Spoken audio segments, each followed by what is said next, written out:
सम्मानित प्रधानाचार्य महोदय, आदरणीय शिक्षकगण और मेरे प्यारे भाई बहनों, मैं ओजस पाठक 7वीं कक्षा का छात्र हूँ। मेरे लिए यह एक अत्यंत सम्मान का विषय है कि मुझे आपके सामने वेदों में अंतर्निहित वैज्ञानिक पक्षों पर अपने विचार रखने का अवसर प्राप्त हुआ है। वेद हमारे हिंदू धर्म के सबसे प्राचीन ग्रंथ हैं जो करीब 3000 साल पहले रचे गए थे। ये ग्रंथ मुख्य रूप से आध्यात्मिक एवं दार्शनिक हैं, परंतु हमारे वेदों के विज्ञान और प्राकृतिक जगत में ज्ञान का अकूत भंडार मिलता है। जैसे मैं आपको कुछ उदाहरण देके इसे स्पष्ट करने की चेष्टा करता हूँ।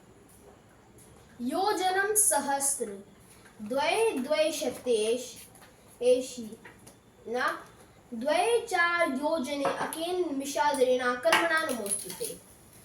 ऋग्वेद के श्लोक का अर्थ है कि आधे निमिष में 2202 योजन की दूरी तय करने वाले प्रकाश को मैं प्रणाम करता हूँ। मैं आपको बताना चाहता हूँ कि निमिष समय को मापने की इकाई और योजन दूरी को मापने की इकाई होती है। इस श्लोक के अनुसार प्रकाश की गति करीब करीब 3 लाख किलोमीटर प्रति सेकंड है, जो आधुनिक विज्ञान भी मानता है। अगर गणित का यजुर्वेद के शतपथ ब्राह्मण में पृथ्वी की परिधि की गणना का उल्लेख है। यह आश्चर्यजनक है कि ये गणनाएं हमारे आधुनिक यंत्रों से हजारों वर्ष पूर्व पहले बनाई गई थी। अगर गणित का उदाहरण लें तो शून्य की जो खोज भारत में हुई है उसका आधार वैदिक काल ही है। अगर हम चिकित्सा क्षेत्र या मेडिकल साइंस की बात करें तो आयुर्वेद, जो भारतीय चिकित्सा प्रणाली का बहुत बड़ा आधार है, अथर्ववेद से निकला है। अथर्ववेद में विभिन्न जड़ी बूटियों, उपचारों और शल्य चिकित्सा या सर्जरी के बारे में बताया गया है। ऋषि सुश्रुत ने वेदों के ज्ञान के आधार पर ही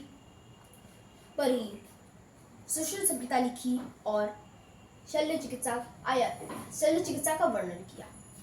ऋषि कणाद ने वैदिक काल में ही अणु और परमाणु के बारे में हम सबको बताया।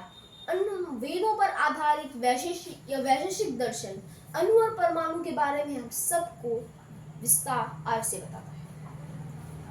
वेदों में जीव जंतुओं, पेड़ वनस्पति, पेड़ पौधों के संरक्षण के बाद वनस्पति और जीव जंतुओं, पेड़ पौधों, वनस्पति और पेड़ पौधों के संरक्षण के बारे में भी बताया गया है। वेदों में नदियों को माता स्वरूप माना गया है, जिससे हमें जल प्रदूषण को रोकने की शिक्षा मिलती है।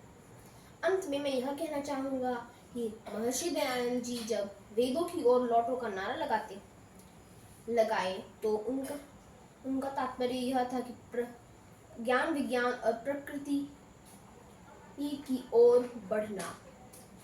जय वेद, जय विज्ञान, जय भारत। धन्यवाद।